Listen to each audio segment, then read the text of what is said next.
آپ بول نیوز دیکھ رہے ہیں. میں عمران ریاض خان ہوں. آج ایک بڑا اسپیشل انٹرویو ہے پاکستان تحریک انصاف کے چیئرمین اور سابق وزیر اعظم عمران خان صاحب کا, اور سوالات بہت زیادہ اکٹھے ہو گئے ہیں اور سب لوگوں کی نظریں پاکستان میں ریلیونسی کے اعتبار سے جو سیاست میں اس وقت سب سے ریلیونٹ شخصیت ہیں جن کے گرد سارا کچھ گھوم رہا ہے وہ عمران خان صاحب ہیں, اور انہی کے پاس بڑے سوالات کے جواب ہیں. السلام علیکم خان صاحب, بہت شکریہ آپ کا ٹائم دینے کا. وعلیکم السلام.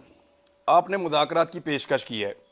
نارملی آپ ان لوگوں سے ان پولیٹیکل پارٹی سے بات نہیں کرنا چاہتے تھے, اور آپ نے ہمیشہ یہ کہا ہے کہ میں پولیٹکس پہ بات کروں گا, این آر او نہیں دوں گا. این آر او تو ہو گیا, اور رجیم چینج آپریشن, اس کے بعد این آر او, وہ ساری چیزیں انہوں نے اپنے مطابق کر لی ہیں. اب آپ وہیں پہ بات چیت کرنے کی دعوت دے رہے ہیں. یہ مذاکرات کے لیے آپ سنجیدہ ہیں, یا اس کو کچھ لوگ کہہ رہے ہیں کہ صرف اتمام حجت کا ایک لفظ ہوتا ہے کہ حجت تمام کر دی بس ٹھیک ہے؟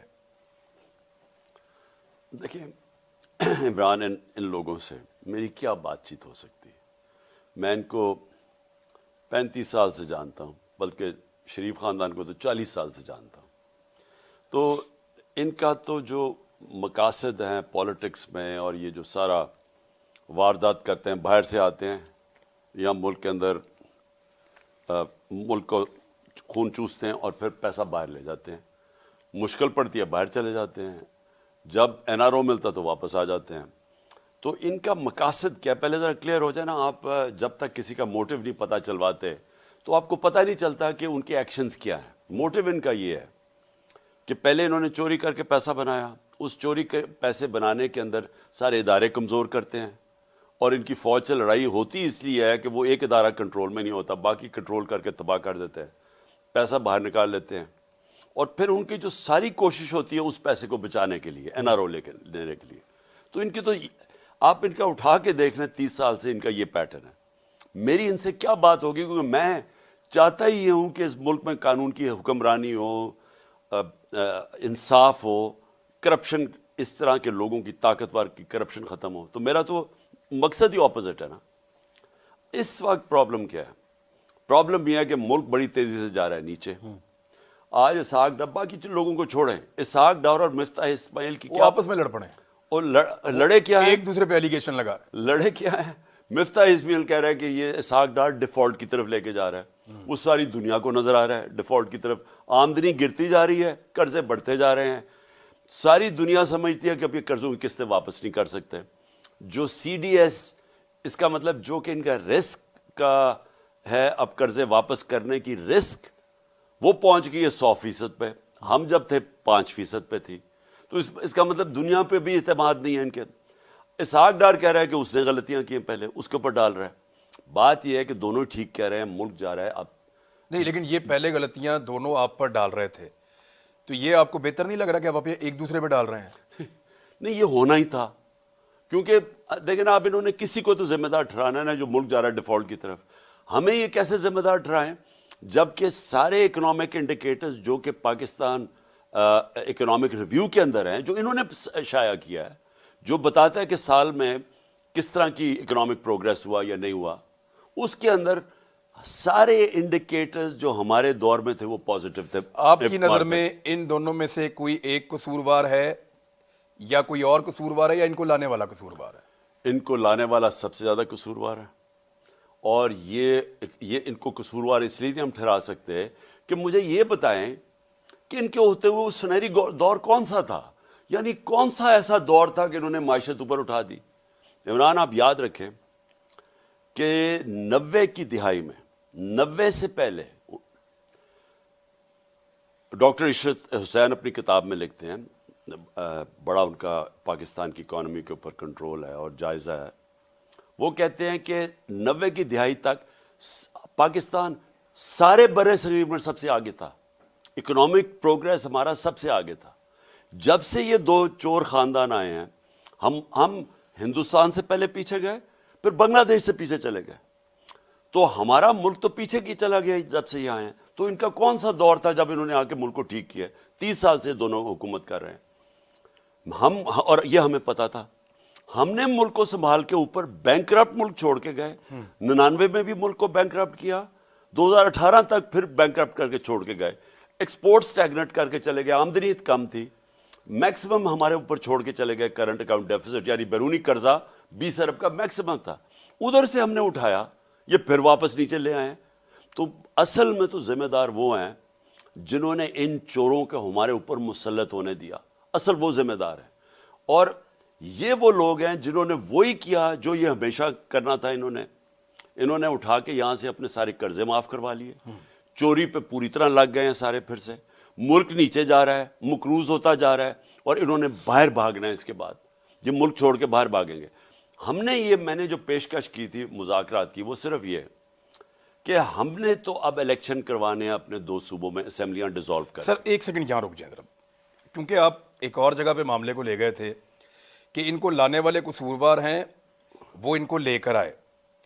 نجم سیٹھی نے کہا ہے کہ جنرل باجوہ نے تحریک عدم اعتماد کا ماحول بنا کر پی ایم ایل این کو دیا, اور وہ مختلف چیزیں کہہ رہے ہیں کہ آدھی رات کو عدالتیں بھی جنرل باجوہ نے اس لیے کھولیں کہ عمران خان صاحب آرمی چیف کو سیک کر سکتے تھے. حالانکہ اس رات کو ہم وہیں پہ تھے, ہم نے ایسی چیز کوئی دیکھی نہیں, اور بھی بہت سارے صحافی تھے. تو خان صاحب ایکچولی جو لوگ ان کو لے کر آئے تھے, اب وہ ایک اور پروپیگنڈا کر رہے ہیں کہ ایکچولی کبھی رجیم چینج ہوا ہی نہیں تھا, ہم تو عمران خان کو سپورٹ کر رہے تھے. اور یہ بات کوئی اور نہیں کہہ رہا, آپ کا سب سے قیمتی اتحادی مونس علیٰ کہہ رہا ہے کہ ہمیں سب کو تو جنرل باجوہ کہہ رہے تھے کہ عمران خان کے ساتھ کھڑے ہو جاؤ جا کے, اور وہ تو دریاؤں کا رخ انہوں نے موڑ دیا تھا عمران خان کے لیے. دیکھیں عمران, نہیں واقعی جنرل باجوہ نے آپ کے لیے دریاؤں کا رخ موڑا. سر میں آپ کو بتاؤں, میں پھر سے میں پہلے بھی ایک دفعہ کہہ بیٹھا ہوں کہ میں جب بڑا ہو رہا تھا نا, یہ اسی گھر میں زمان پاک میں, تو میری والدہ ہمیشہ, میری 4 بہنیں تھیں, میں اکیلا بھائی تھا, وہ ہمیشہ ان کو یہ کہتی تھی کہ مجھے تو اس بیچارے پہ ساری فکر ہے, یہ بڑا ہی سیدھا ہے, یہ ہر قسم کی بات مان لیتا ہے, ہر قسم کو ٹرسٹ کر لیتا ہے, تو یہ تو بیچارہ رول جائے گا دنیا میں. تو میں ساری زندگی جب میں اپنی ماں کو کہتا تھا, یہ نہیں پتا تھا باقیوں کو بھی رول دے گا. اچھا کیا چاہ رہا ہوں کہ میں ساری زندگی اپنی ماں کو کہتا تھا, میں کہا مجھے امی کیا فرق پڑا, جو بھی دنیا کرتی تھی میں تو کامیاب ہو جاتا ہوں. میں اپنی ماں کو ہمیشہ کہتا تھا. میں نے کبھی فیل نہیں کیا کہ یہ ایک کمزوری ہے کہ لوگوں کو ٹرسٹ کرو. میں لوگوں کو ٹرسٹ کرتا ہوں, اگر لوگ مجھے کوئی بات کہتے ہیں میں سمجھتا ہوں یہ ٹھیک کہہ رہا ہوگا, کیونکہ میں کیوں اس کے اوپر شک کروں. میں اپنے بیٹوں کو بھی کہتا ہوں کہ یہ زیادہ بہتر ہے, یہ ایک دلیر آدمی کی نشانی ہے کہ وہ کسی کے اوپر شک نہیں کرتا. یہ کمزور آدمی ڈرتے رہتے ہیں لوگوں سے کہ جی مجھے دھوکہ نہ دے. لیکن میں نے پہلی دفعہ, جو میری جنرل باجوہ سے میرے 3.5 سال گزرے ہیں, پہلی دفعہ میں نے ریئلائز کیا کہ یہ کتنی بڑی میری کمزوری ہے, کیونکہ میں اس کو ٹرسٹ کر لیتا تھا. جو جنرل باجوہ کہتا تھا میں کہا ہاں ہم دونوں ملک کے لیے ہیں, اسٹیبلشمنٹ ہے, فوج ہے, ہمارے انٹرسٹ ایک ہی ہے کہ ملک کو بچانا ہے. مجھے یہ پتہ ہی نہیں تھا کہ کس طرح میرے سے دھوکے دیے گئے, جھوٹ بولے گئے. یعنی ہم آخری دنوں میں بھی جب ہمیں پتہ تھا کہ یہ سازش چل رہی ہے, مجھے آئی بی کی رپورٹ آ رہی تھی کہ گیم چل رہی ہے. اب آئی بی والا اسٹیٹمنٹ دے گا میں نے کوئی رپورٹ نہیں دی تھی, اس سے بھی نکلوا لیں گے تھوڑے دنوں میں. وہ کیا بیچارے نکالیں گے, وہ بیچارہ وہ بھی مجھے ڈر ڈر کے کہتا تھا, چیزیں بتانی شروع کر گیا. مجھے وہ رائٹنگ میں نہیں دیتا تھا, مجھے خود آ کے بتاتا تھا کہ پتہ نہ چل جائے.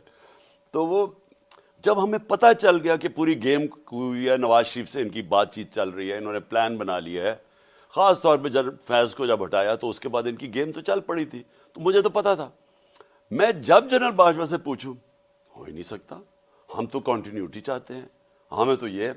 میں نے جب آخر میں جب مجھے پتہ چلا کہ یہ, میں نے ان سے یہ پوچھا بھی, میں نے کہا دیکھیں مجھے یہ بتا دیں, وہ میرے اسلام آباد کے گھر میں, وہ میں نے کہا مجھے یہ بتا دیں کہ ہمارے سارے اتحادی, ہمارے جو لوگ اپنے ایم این ایز ہیں, وہ سب کو انڈیکیشن یہ دے رہے ہیں کہ فوج چاہتی ہے کہ آپ ادھر چلے جائیں. تو میں نے, اور وہ ہمیں کہہ رہے ہیں کہ, اور آپ ہمیں کہہ رہے ہیں کہ نہیں ہم نیوٹرل ہیں, وہ ہمیں کہہ رہے ہیں کہ ادھر چلے جائیں. ایم کیو ایم کے لوگوں نے ہمیں چوبے دبی دبے لفظوں میں ساروں نے کہا, وہ بیت تو کنٹرول میں ہی ان کے تھی, وہ شزان بگتی تو ان کے بغیر ہلتا ہی نہیں تھا. تو ہمیں تو پتہ, تو ہم حیران کہ یہ مجھے کہہ رہے ہیں کہ کچھ نہیں ہے, ادھر سے اور سگنل مل رہے ہیں. میں نے ان کو کہا کہ یہ سمجھ جائیں کہ اگر آپ نے اس وقت گورنمنٹ کو ہٹا دیا اور پولیٹیکل انسٹیبلٹی آ گئی, تو میں آپ کو بتا رہا ہوں کہ کوئی نہیں سنبھال سکے گا آپ کی اکانومی کو, اور خاص طور پہ یہ چور تو نہیں سنبھال سکے گا. شوکت ترین کو میں نے بھیجا, انہوں نے اس کو بتایا کہ یہ جناب حالات ہیں, آپ نے اس وقت اگر یہ کر دیا, 2 گھنٹے وہ بیٹھا رہا ان کے ساتھ, ایک سمجھایا اس نے سٹیپ بائی سٹیپ کہ اس سٹیج کے اوپر اگر آپ نے پولیٹیکل انسٹیبلٹی لیا, اکانومی آپ نہیں سنبھالی جائے. تو آپ کو کیا لگتا ہے کہ پہلے میں سن لوں, اس کو بھی کہا کہ فکر ہی نہ کرو, کنٹینیوٹی رہے گی. اچھا, مجھے بھی کہا فکر. میں نے ان کو پھر ایک دن کہا, میں نے کہا دیکھیں مجھے یہ پتا ہے کہ اب ہمیں سارا واضح ہو گیا کہ آپ نیوٹرل نہیں ہیں, آپ ان کی طرف کہہ رہے ہیں کہ ادھر چلے جائیں. تو میں نے ان کو کہا مجھے کلیئر کر دیں. میں نے کہا میرے سے یہ اب نہ کریں کہ یہ ہم آپ کے ساتھ بھی ہیں, اور میں نے کہا کلیئر کر دیں آپ ادھر ہیں یا ادھر ہیں. اگر آپ نہیں ہیں تو پھر میں اور میری اسٹریٹجی ہے, اگر ہیں تو اور اسٹریٹجی ہے. تو انہوں نے کہا وہ کون سی اسٹریٹجی؟ میں نے کہا میں اپنے لوگوں کے پاس جاؤں گا. میں نے ان کو کہا کہ میں ایک جمہوریت میں ماننے والا. چاہتے تھے کہ وہ آپ کے ساتھ آئیں, یعنی ان کا تو کام ہی کوئی نہیں ہے, پولیٹکس میں ہونا ہی نہیں چاہیے. میں یہ کہہ رہا ہوں ساتھ نہیں آئے کہ یہ آپ جو ان کو ساروں کو کہہ رہے ہیں کہ ادھر چلے جائیں. اچھا ٹھیک ہے, ہمارا یہ جو رجیم چینج, آپ یہ کہتے کھل کے آ جائیں. میں کہا مجھے بتا دیں کہ اگر آپ نے فیصلہ کر ہی لیا ہے تو پھر میں نے ساری زندگی کیا, میں تو عوام کے کندھوں پہ آؤں. مجھے تو کسی ملٹری نرسری میں نہیں کسی نے پالا تھا نا. بھٹو کو ہمیں پتہ ہے کدھر تھا, وہ ڈیڈی کہتا تھا ایوب خان کو. مجھے اس کا پتہ ہے کہ یہ نواز شریف کو تو جنرل جیلانی نے پالا تھا. میں تو 22 سال اپنی محنت کر کے آؤں, نیچے سے پبلک کو لے کے آؤں. تو میں کہا میں واپس پبلک میں چلا جاؤں گا. میں نے ان کو یہ کہا فکر ہی نہ کرو, ہم تو کنٹینیوٹی چاہتے ہیں, ہم تو آپ کے ساتھ ہیں. تو جنرل باجوہ نے میڈیا کو بھی کہا کہ میں سب کو گولیاں دیتا تھا. اور بعد میں پتہ چلا کہ میں اکیلا نہیں تھا جس کو لال بتی کے پیچھے لگائے ہوئے تھے, اور بھی بڑے لگائے ہوئے تھے, اور خاص طور پہ ان کے اپنے کولیگز کو بھی. بہرحال ایشو میں صرف یہ کہہ رہا ہوں کہ دیکھیں جو ہوا یہ سارا اس کے پیچھے ہمیں پتہ ہے ہینڈلرز تھے. اور جب یہ ہو گیا اور جب پتہ چل گیا کہ پبلک آ کے ہمارے ساتھ کھڑی ہو گئے, 10 اپریل ایک پاکستان میں ایک ایسا وقت تھا جس میں کبھی ایسا ہوا نہیں پاکستان کہ پبلک آ کے کھڑی ہو گئی, ایک وہ پارٹی جس کو گورنمنٹ سے نکالا ہے. تو جب آپ کو نظر آ گیا کہ پبلک آ کے ادھر کھڑی ہو گئی ہے, اور یہ بھی نظر آ گیا کہ لوگ ان چوروں کو نہیں مانیں گے, بلکہ ہمارے ساتھ لوگ اس لیے آئے, وہ ان چوروں کی شکلیں دیکھ کے, وہ 3 اسٹوجز کی جب شکلیں دیکھی وہ لوگ ادھر آ گئے. اب جب لوگ ادھر آ گئے, انہوں نے جو اس کے بعد کیا, میں نے سب سے بڑا ظلم کیا. جو انہوں نے 7 مہینے ہمارے اوپر جو تشدد کیا, ہمارے اوپر جو انہوں نے جس طرح کی آپریشن کی, میں آپ کو یقین کراتا ہوں کہ جو 25 مئی کو ہوا وہ لگ رہا تھا یہ مقبوضہ کشمیر ہے, یہ پاکستان نہیں لگ رہا تھا. مقبوضہ کشمیر میں عورتیں بچے فیملیز کے اوپر شیلنگ ہوتی ہے, یہاں تو نہیں ہوتی تھی. ہمیں جس طرح مجھے ٹریٹ کیا گیا, میرے اوپر کیسز بنائے گئے, جو مجھے ملتا تھا کہ اس کے پیچھے پڑ جاتے تھے. پوری ایجنسیز ان کے پیچھے لگی ہوئی ہیں. ہمیں تو جہاز کوئی نہیں ملتا تھا, لوگ ڈرتے تھے, ہمیں رینٹ پہ جہاز نہیں دیتے تھے. وہ تو شکر ہے میرا دوست عدنان اسد امریکہ سے آیا, اس کے جہاز اگر نہ ہوتا میں تو ٹریول ہی نہیں کر سکتا تھا. ہر قسم کا انہوں نے ہمارے اوپر جو پریشر ڈالا ہے, جس طرح میڈیا کے اوپر جو دکھاتا تھا. اور یہ اسٹیبلشمنٹ تھی, not the political government. Political. اچھا, ہمیں جب 25 مئی کو یہ پولیس والوں نے ہم نے پوچھا یہ تم نے کیا کیا, کہیں جی ہمارے سے پیچھے سے پریشر تھا اسٹیبلشمنٹ کا. آپ میڈیا کے ہاؤسز سے پوچھیں, ڈائریکٹلی میڈیا ہاؤسز کو کر کے ڈرا رہے تھے. تو دیکھیں نا, موجودہ D G I S I ہیں, ISPR والے تو ادھر چلے گئے ہیں, انہوں نے بیٹھ کر دعویٰ کیا, قمر جاوید باجوہ صاحب نے بیٹھ کر دعویٰ کیا کہ ہم تو بالکل پولیٹکس میں ہے ہی نہیں, 1.5 سال سے کوئی کہہ رہے نہیں ہیں, کوئی کہہ رہے ہیں کہ ہم تقریباً 1 سال سے نہیں ہیں. تو یہ تو سارا کچھ پولیٹکس میں ہو رہا تھا. دیکھیں میں اب اتنے بڑے جھوٹ بول رہے ہیں, میں 3.5 سال گورنمنٹ میں بیٹھا ہوں, مجھے تو پتہ ہے کہ کیسے آپریٹ کرتے ہیں, مجھے تو پتہ ہے کہ کیا ہوتا ہے. یعنی اس کے بعد انہوں نے جو کور اپ کیا, یہ سارا کور اپ ہے. تشدد ہمارے اوپر ہو رہا ہے, میڈیا ہاؤسز کو یہ ڈرا رہے ہیں. آپ جیسے لوگ جو صحافی جس طرح ارشد شریف, ان کے پیچھے یہ پریشر ڈال رہے ہیں. آپ سب کو پتہ ہے کہ وہ یہ تو پیچھے بیٹھے ہوئے تھے. جو انہوں نے تشدد کیا اعظم سواتی کے اوپر اور شہباز گل کے اوپر, دونوں ہمیں کہتے ہیں کہ ان کو اٹھا کے پولیس اٹھا کے لئی, بعد میں انہوں نے پکڑ لیا. جس پولیس اسٹیشن میں مجھے رکھتے تھے, میں بتا دیتا ہوں, آن ایئر بتا دیتا ہوں, جہاں پہ بھی مجھے رکھتے تھے 2 آدمی ہوتے تھے جو نیوٹرل ہوتے تھے, اور پولیس والے ان کی طرف اشارے کرتے تھے کہ اگر یہ نہ ہوں تو ہم آپ کو کمفرٹیبل کر سکتے ہیں. ان کی وجہ سے ہم آپ کو کمفرٹیبل نہیں جیل والے، یہ جو اڈیالہ جیل والے، وہ شہباز گل کو کہتے رہے کہ جی وہ ہمارا پریشر ان کا پیچھے کا. سو جو ہمارے پر ہوتا تھا وہ سارے یہ کہتے تھے کہ پریشر پیچھے سے آ رہا ہے ان کی. تو انہوں نے پوری طرح ہمیں دبانے کی اور ختم کرنے کی کوشش کی. اس لیے میں امید لگا کے بیٹھا ہوا ہوں کہ یہ جو نیا سیٹ اپ آیا ہے، خدا کے واسطے اس ملک کو بچائیں. آپ نے اپنے لوگوں کو کہا کہ روکو، ابھی اسٹیبلشمنٹ کے اوپر تنقید مت کرو اور نشانہ مت بناؤ. نئی اسٹیبلشمنٹ سے ایسا لگتا ہے آپ نے کوئی امیدیں وابستہ کی ہیں. کیا کسی نے کوئی یقین دہانی کروائی ہے صدر پاکستان کو یا کسی اور جگہ پہ کہ اب آپ کے ساتھ وہ نہیں ہوگا جو ماضی میں 8 مہینوں میں ہو رہا تھا، یا بالکل خاموشی ہر طرف؟ دیکھیں، ہم نے بالکل میسج پہنچائی ہے. آپ نے پہنچایا؟ ہم نے میسج پہنچائی ہے. ڈاکٹر الوی نے بھی یہ بات کی ہے کہ دیکھیں اس سے ہوا کیا ہے. 7 مہینے میں کیا ہوا؟ کیا پارٹی کریش ہو گئی ہے؟ کیا تحریک انصاف گر گئی ہے؟ کیا یہ ٹوٹ گئی ہے؟ تحریک انصاف تو اور مضبوط ہو گئی ہے. تحریک انصاف تو آج وہ اللہ کا شکر ہے پاپولیرٹی ہے. پاکستان کی تاریخ میں کسی پولیٹیکل پارٹی کو نہیں تھی ایسے. مجھے ذوالفقار علی بھٹو کے دور یاد ہے، ہم اس کے ساتھ تھے، ہم نوجوان تھے. پیپلز پارٹی ایک نیشنل پارٹی ایک ایسی ابھری تھی. میں آپ کو کہہ رہا ہوں، اس سے جو آج پاکستان میں پی ٹی آئی ہے، کبھی پاکستان میں پیپلز پارٹی نہیں تھی. تو ہم تو اٹھتے گئے ہیں. جتنا انہوں نے دبایا ہماری پارٹی تکڑی ہو گئی ہے. اگر میں آزادی، ملک آزاد پاکستان دیکھنا چاہتا ہوں تو میں ایک مضبوط فوج دیکھنا چاہتا ہوں. تو کیا ہم چاہیں گے یہ پاگل پان؟ یہ پاکستان کے دشمن چاہیں گے. یہ وہ لوگ جو باہر بیٹھے ہوئے ہیں، جن کو پیسے کا پوجا کرنے والے بیٹھے ہوئے ہیں، شریف وغیرہ، یہ ان کا انٹرسٹ ہے. آپ نے پیغام پہنچا دیا، ہم نے جواب کیا ہے؟ ہم نے، اور میرے خیال میں دیکھیں ان کو موقع دینا چاہیے. نیا سیٹ اپ آیا، ان کو کیا ضرورت ہے؟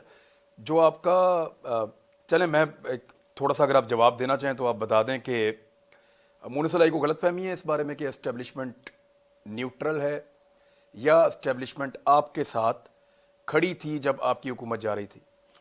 دیکھیں، مونس کا یا کوئی مجبوری ہے؟ نہیں، مونس علائی کا بالکل علیحدہ ایکسپیرینس ہوا ہوگا.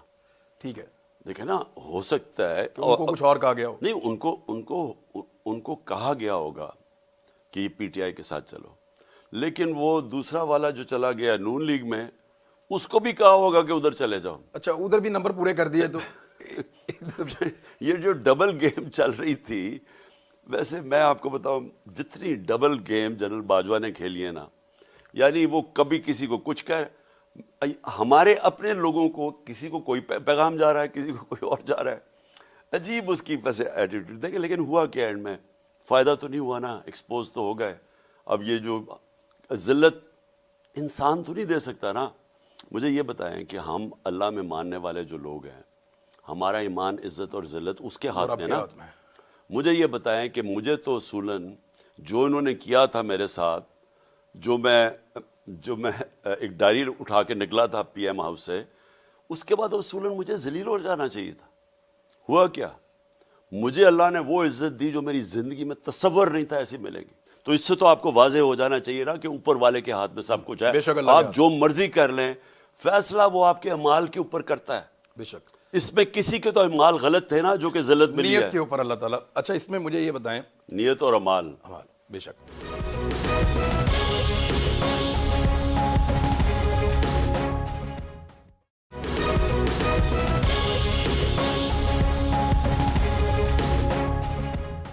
مجھے یہ بتائیں خان صاحب کہ کتنا انتظار کریں گے جواب کا؟ یعنی اسٹیبلشمنٹ کا تو چلے جواب نہیں آیا، ان کا جواب ان کا رد عمل ہی ہوگا. اگر وہ ویسے ہی کریں گے جو پہلے باجوہ صاحب کر رہے تھے تو آپ کو وہ بھی پتہ چل جائے گا یہی جواب ہوگا، اور اگر نہیں کریں گے تو یہ بھی جواب ہوگا مثبت. لیکن جن کو آپ نے مذاکرات کے لیے کہا اور آپ نے دعوت دی، یہ پولیٹیکل لوگ ہیں اور وہ ایک اتحاد کے اندر ہے. پی ڈی ایم کے اندر بھی جماعتیں ہیں، پی ڈی ایم کے باہر بھی جماعتیں ہیں. انہوں نے آپس میں مل کر فیصلہ کرنا ہے کہ عمران خان سے بات چیت کرنی ہے، پورے پاکستان میں کب انتخابات کروانے ہیں. یہ ایک لمبی چوڑی ڈیبیٹ ہوگی. آپ کی طرف سے آپ کی پارٹی کے لوگ جائیں گے، ان کی طرف سے ان کے لوگ آئیں گے. آپ کتنا انتظار کر سکتے ہیں؟ آپ کے دماغ میں ڈیڈ لائن کیا چل رہی ہے؟ دیکھیں، کوئی لمبے مذاکرات نہیں ہیں. سمپل یہ ہے کہ ہم جا رہے ہیں 66% پاکستان میں الیکشن کروانے کے لیے. کیا آپ آپ چاہتے ہیں کہ سارا ملک سٹینڈ سٹل پہ آ جائے، کیونکہ جب 66% پاکستان میں الیکشن ہوگا اور خاص طور پہ پنجاب میں، تو ملک تو ساری یہ فیڈرل گورنمنٹ کیا کرے گی؟ وہ تو سارے الیکشن پہ لگ جائیں گے، ملک تو سٹینڈ سٹل پہ، اور آگے معاشی حالات ایسے نہیں ہیں. تو کیا یہ چاہتے ہیں کہ 66% ملک میں الیکشن ہو جائے اور اس کے بعد جنرل الیکشن ہو؟ اور کیا یہ عقل تو یہ کہتی ہے کہ اگر 66% میں الیکشن ہو رہا ہے تو جنرل الیکشن کروا دیں؟ یہ سمپل یہ ہے، اس میں کوئی لمبی بات نہیں ہے. اگر تو یہ چاہتے ہیں تو ہم ان کے لیے نیگوشیٹ کر سکتے ہیں کہ ہاں کس ڈیٹ پہ الیکشن ہو سکتا ہے. نہیں، وہ اگر کہتے ہیں آپ کو کہ بجٹ کے بعد الیکشن کروا لیتے ہیں، نہیں، اب تو سوال ہی نہیں پیدا ہوتا نا. الیکشن تو ہونا ہے. کیا آپ کے اپنے لوگوں نے آپ کو نہیں کہا کہ بجٹ تک جانے دیں ذرا کے پی اور پنجاب میں؟ نہیں، وہ لوگ کہ یہ کہتے ہیں کہ یہ ملک کی تباہی پہ لے گئے ہیں ملک کا، بلکہ مجھے تو سردیوں میں خوف آ رہا ہے کہ یہاں گیس کا کیا ہوگا، یہاں قیمتیں کدھر جا رہی ہیں، گیس اور گندم کا بحران اور اوپر سے اگر IMF کے ساتھ ان کا مسئلہ نہ چلا گیا تو مجھے تو روپے کی فکر پڑ گئی اب، کیونکہ پیسے تو ہمارے ریزروز تو بالکل گر گئے ہیں. تو مجھے تو وہ ڈر، اور پھر زراعت کا علیحدہ مجھے خوف آ رہا ہے. میں صرف یہ کہہ رہا ہوں کہ ہم نے آؤٹ سائڈ ہم کدھر تک دیکھنا چاہتے ہیں؟ مارچ. اگر تو مارچ کے اینڈ تک آپ تیار ہیں الیکشنز کے لیے تو ہم رک جاتے ہیں، نہیں تو ہم نے فوری طور پہ اسمبلی ڈیزالو کر کے پنجاب اور KP میں الیکشن نہیں، کروا یعنی دینا. رمضان ہے 20 مارچ سے، تو آپ رمضان المبارک سے پہلے چاہ رہے ہیں کہ الیکشن ہو؟ بہتر تو وہ، حالانکہ رمضان میں بھی الیکشن ہو جاتے ہیں، لیکن ہم مارچ سے آگے نہیں جانے لگے. اگر انہوں نے نہ مارچ مانا، میں الیکشن چاہتے ہیں تو یہ جو مہینہ شروع ہو گیا اس میں اسمبلی ڈیزالو کرنی پڑیں گی. میں یہی تو کہہ رہا ہوں کہ اگر انہوں نے اس پہ نہ مانے تو ہم نے اس مہینے الیکشن کروا دینے ہیں اپنے. آپ نے اسمبلیاں تحلیل کر دینی ہیں، ہم نے کر دینی ہے. اس کی ڈیڈ لائن کیا ہے؟ ان کو کتنا ٹائم ہے؟ 2 ہفتے ہیں، 3 ہفتے ہیں، ان کے بعد کتنا ٹائم ہے بات کرنے دیکھو کا؟ اس میں کتنی دیر لگنی ہے ان کو فیصلہ کرنے میں، کتنی دیر لگنی ہے؟ یا یہ ہاں کریں گے یا نہ کریں گے. ہم اس کے لیے اکارڈنگلی ہمارا تو فیصلہ ہو گیا. دیکھیں ان کے پاس کچھ، ویسے میڈیا بڑے فخر سے بتاتا ہے، مجھے اس پہ شرمندگی ہوتی ہے کہ زرداری صاحب جادو چلا دیں گے. ایکچولی وہ ایک خرید و فروخت ہے اور ایک غیر اخلاقی کام ہے جو وہ کرنے آتے ہیں. لیکن اب ان کے بارے میں یہ کلیم کیا جا رہا ہے کہ زرداری صاحب آئیں گے، جادو چلائیں گے، بندے توڑیں گے، آپ کے لوگ استعفے دیں گے، آپ کی اسٹرینتھ کم ہوگی، اور بے بھی وہ پرویز الہی صاحب وغیرہ کو بھی قابو کریں گے. تو اس سچویشن میں آپ کے ہاتھ سے گیم نکل گئی تو، کیونکہ بہت سارے لوگ کہہ رہے ہیں کہ عمران خان کو فوری طور پہ دونوں اسمبلیاں تحلیل کر دینی چاہیے، مذاکرات ہوتے رہیں گے. ہم کر سکتے ہیں، لیکن دیکھیں ان کے ہاتھ میں اب گیم ہی نہیں ہے. پرویز الہی بالکل ہمارے ساتھ کھڑے ہیں، اور ہماری ان سے بڑی طویل ڈسکشن ہو چکی ہے. انہوں نے آپ کو مشورہ دیا کہ چلے جائیں، ابھی بجٹ تک چلے جائیں؟ انہوں نے کہا آپ کو؟ انہوں نے مجھے پوری اتھارٹی دی ہے جب میں لیکن مشورہ بھی دیا ہے. نہیں، وہ ہم خیر وہ تو ساری ڈسکشن تو آپس میں بھی چلتی ہے نا. وہ تو میں اپنے MPs کو بھی بلا رہا ہوں ڈسکشنز کے لیے اگلے 3-4 دن. لیکن یہ کلیئر ہے کہ انہوں نے مجھے پوری اتھارٹی دے دی ہے، جس دن میں چاہوں اسمبلی ڈیزالو ہو جائے گی. آپ کو انہوں نے تحریری طور پہ سمری دی ہے دستخط شدہ کہ خان صاحب یہ میں آپ کو دے رہا ہوں؟ کیونکہ یہ خبر چل رہی ہے کل سے کہ عمران خان صاحب کو ذرائع کے مطابق دستخط شدہ سمری دے دی ہے اسمبلی تحلیل کی پرویز الہی صاحب نے، اور وہ ان کے پاس موجود ہے. بس یہ سمجھ لینا انہوں نے مجھے پوری اتھارٹی دینا ایک الگ بات ہے، تحریری طور پہ یہ پیپر اگر میں آپ کو دے دوں یا زبانی بولوں فرق تو ہے. سمجھ جائے نا کہ انہوں نے پوری، جب میں چاہوں گا یہ میرے پاس پوری، اب جس دن میں چاہوں گا اسمبلیز ڈیزالو ہو جائیں گی 100%. اور آپ کب چاہیں گے؟ میں 4-5 دنوں میں اپنی پارٹیز کے، یہ جو سارے پنجاب کے اپنے لوگ ہیں ان سے مل رہا ہوں، KP کے لوگوں کو علیحدہ مل رہا ہوں، اور دوسرا دیکھتے ہیں کہ وہاں سے کوئی رسپانس آتا ہے. ہم ان کو یہ تو چانس دے سکتے ہیں نا کہ وہ کہیں گے جی ہاں ٹھیک ہے نیگوشیٹ کرتے ہیں، کیونکہ اگر اتنا تقریباً سارے پاکستان میں الیکشن ہو رہا ہے تو ہم جنرل الیکشن کال کر دیتے ہیں. لیکن اگر آپ اتنا دیر آگے چلے جائیں تو وہ تو ہو سکتا ہے نیگوشیٹ. آپ اپنی 2 غلطیوں کا ہمیشہ کہتے رہے ہیں کہ 2 مرتبہ میرے سے غلطی ہوئی میرے ٹائم میں. ایک غلطی آپ کہتے تھے میں پھر کبھی بتاؤں گا، is it the right time? آپ نے جنرل باجوہ کو ایکسٹینشن دے کر واقعی غلطی کی تھی؟ بہت بڑی غلطی کی تھی، اور کبھی کسی کو ایکسٹینشن نہیں ملنی چاہیے فوج میں. میں یہ بالکل کنونسڈ ہوں، بلکہ میں تب بھی یہ سوچتا تھا، لیکن حالات ایسے بنا دیے گئے کہ جی دیکھیں یہ ہو جائے گا، اس کو اسٹیبلٹی کی ضرورت ہے، یہ ہے وہ ہے. ہم نئے پاور میں آئے تھے، پرابلمز اتنے زیادہ تھے ہمارے اوپر. نومبر میں نواز شریف صاحب پاکستان سے باہر جاتے ہیں، ہمیں تو اس وقت چیزیں پاکستان میں اتنی مشکل نہیں لگ رہی تھی, تو آرمی چیف کی ایکسٹینشن کا ماحول کیسے بنایا گیا؟ یعنی وہ تو بہت نارمل حالات تھے. اگر آج کے مقابلے میں آپ دیکھیں تو آج معیشت بیڑا غرق ہو گئی ہے, پاکستان کے اندر ایک کیوس ہے, پاکستان کی صورتحال, پاکستان 2019 میں آج سے بہتر ہو گیا تھا. تو اس وقت آپ نے ایکسٹینشن دے دی تھی, آج آپ مخالفت کر رہے ہیں. اس وقت آپ کے لیے کس طرح کی گارنٹیز دی گئی تھی کہ آپ دے دیں ایکسٹینشن ٹھیک ہو جائے گا؟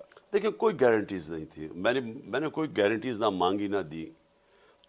ہمارے ساتھ اس وقت کوآپریشن 100% تھی. ایک طریقے لبیک والا وہ کھڑا تھا, نہیں فضل الرحمان بھی پہنچ گیا تھا دھرنے کے لیے. وہ یہ عجیب چیزیں ہوتی ہیں نا, یہ اب تو ہم پیچھے جب دیکھتے ہیں نا, تو جب کام کروانے ہو تو یہ ایک دم ہو جاتی ہیں چیزیں, آپ میں ایک دم کوئی کٹ پتلیاں آ جاتی ہیں یہاں سے وہاں سے. خیر وہ تب مجھے اتنا اندازہ نہیں تھا, وہ علیحدہ چیزیں ہیں. اصل میں سوائے اس کے کہ اس شروع میں مجھے سمجھ نہیں آ رہی تھی کہ کیوں نہیں احتساب کرتے.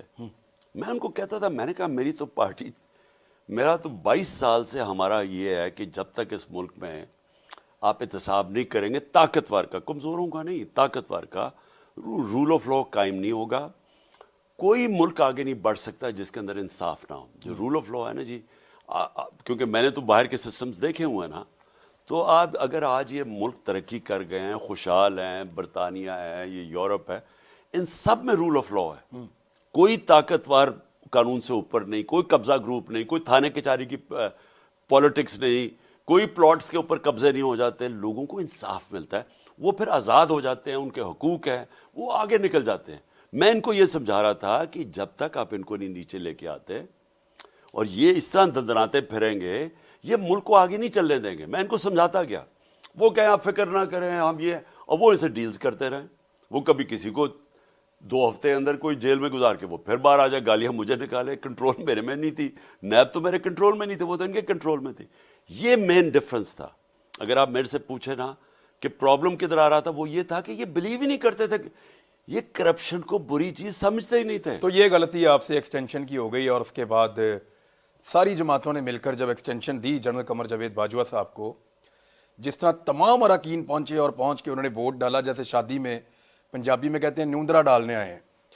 تو جس طرح شادی میں لوگ پیسے دینے آتے ہیں نا بڑے آدمی کی شادی میں اپنا منہ دکھانے کے لیے کہ دیکھو میں بھی آیا اور میں نے پیسے دیے, اس طرح جنرل باجوہ کی ایکسٹینشن میں سب نے ووٹ ڈالا.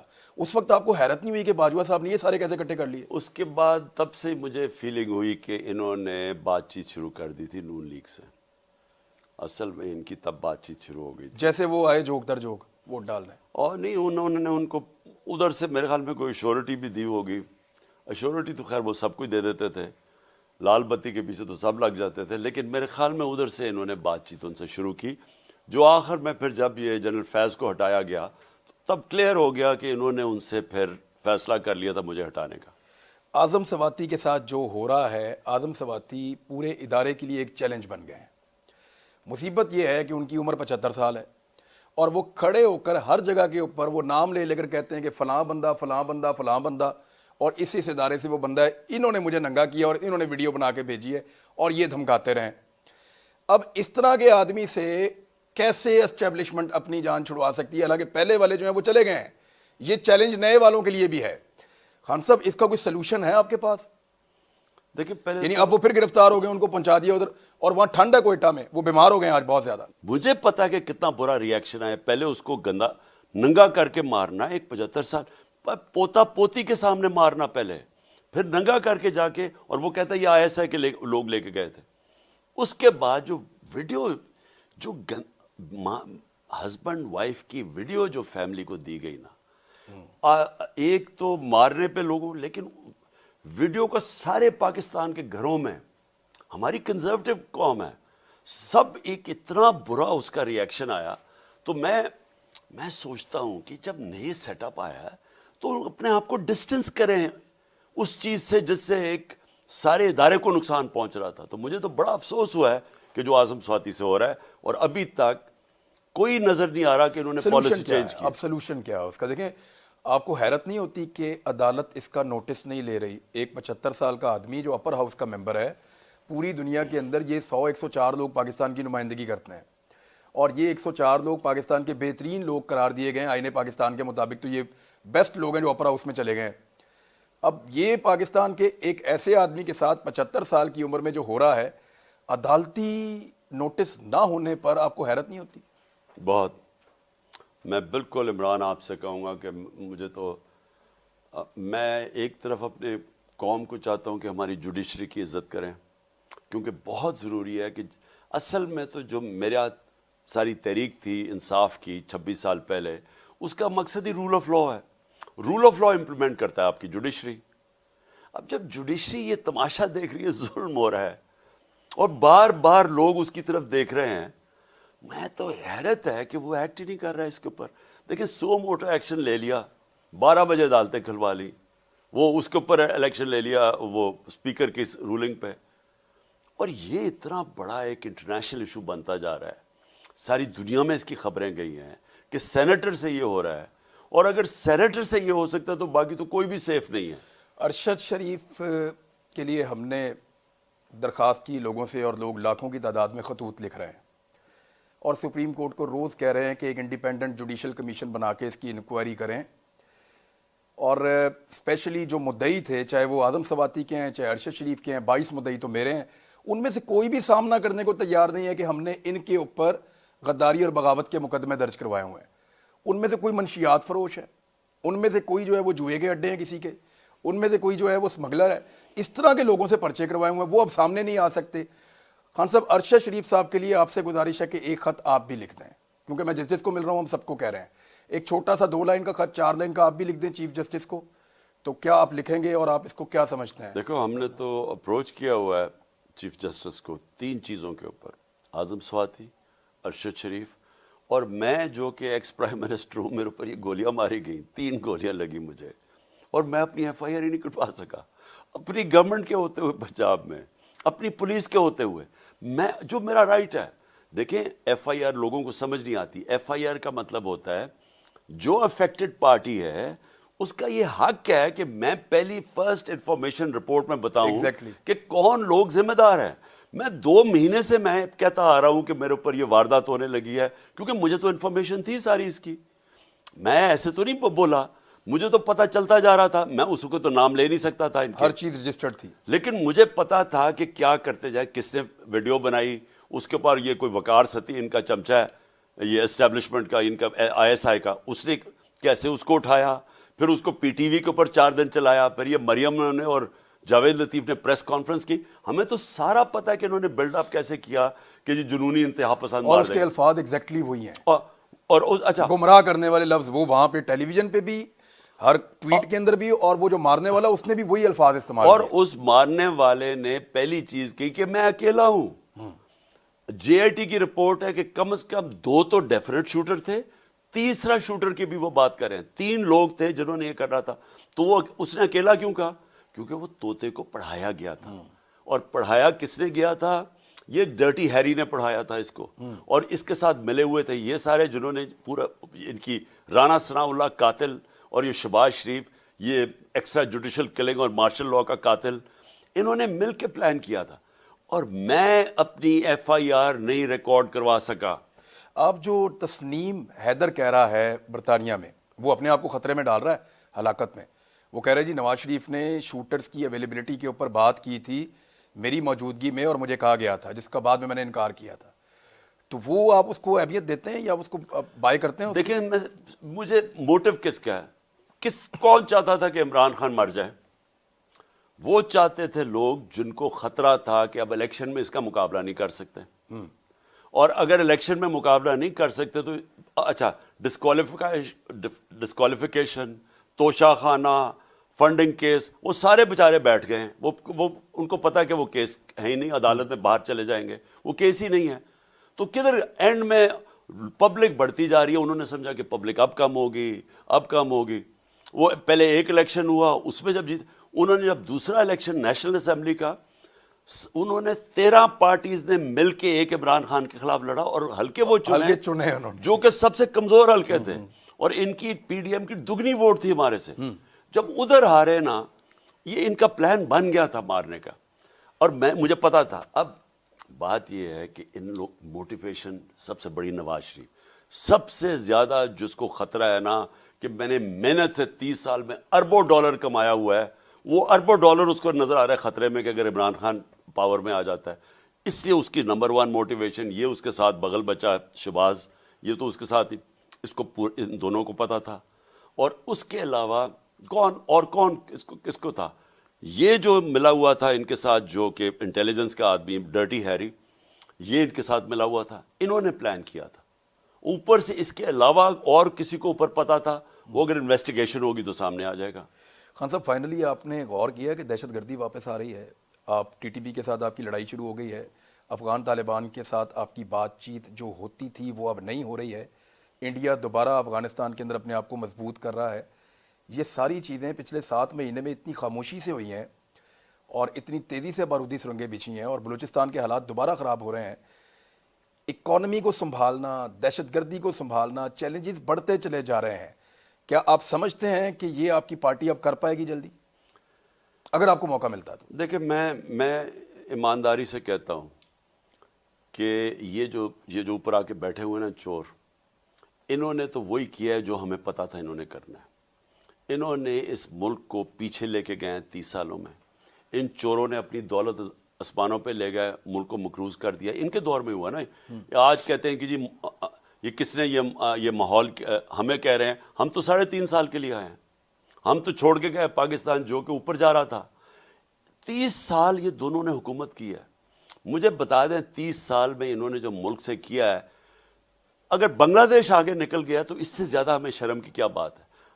میں زندہ تھا, بڑا تھا جب کہ بنگلہ دیش بنا تھا. بنگلہ دیش میں ایکسٹینشن نہیں ہوتی نا سر؟ نہیں, بنگلہ دیش آپ یقین کریں عمران, ہم نے اپنے کانوں سے سنا تھا لوگ کہتے ہوئے کہ جی شکر ہے بنگلہ دیش علیحدہ ہوا, ہمارے پر بوجھ بنا ہوا تھا, جان چھوٹ گئی. ویسٹ پاکستان تو بہت امیر تھا, وہ تو بہت پیچھے تھا ہمارے سے.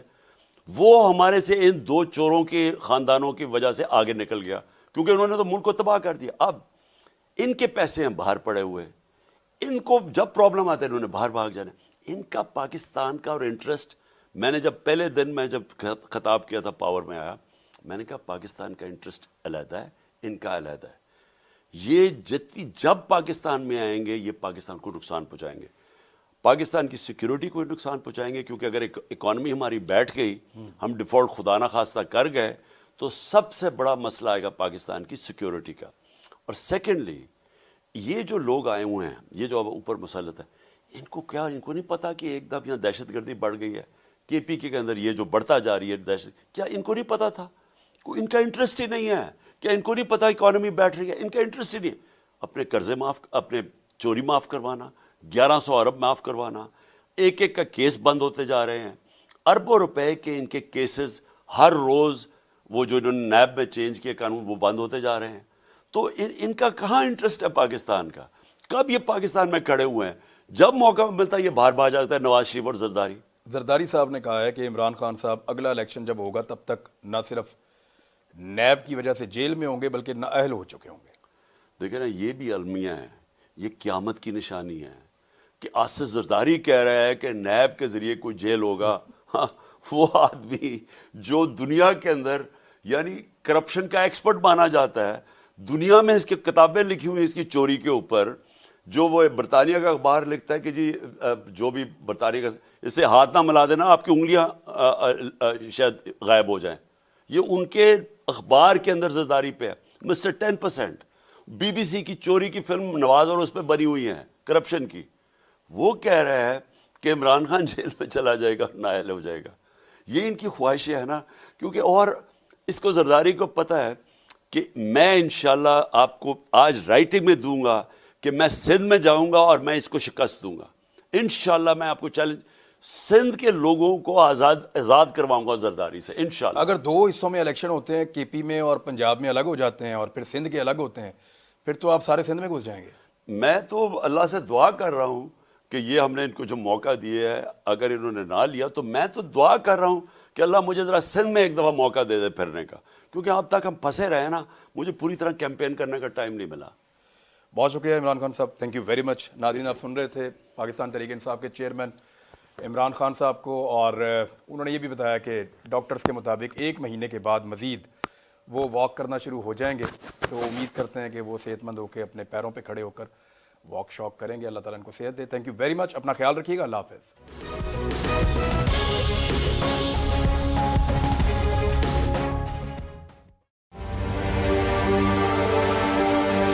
دیکھیں یہ تو ان کی والدہ سے انشاءاللہ کرائیں گے. ابھی جو ملک کی صورتحال ہے وہ آپ کے سامنے ہے. حقیقی صحافت کا ارشد شریف ایک میں سمجھتا ہوں بہت بڑا حقیقی صحافت کا لمبردار تھا اور حق سے 1 انچ نہیں ہٹا, بلکہ جان دینی پڑی تو جان دے دی اس نے.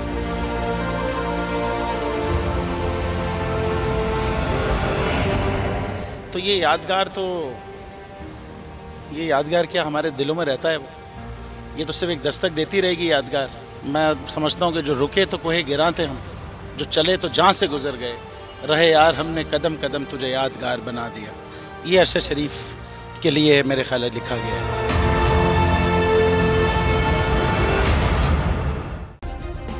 سبسکرائب کریں اور بیل دبائیں تاکہ کوئی خبر رہ نہ جائے.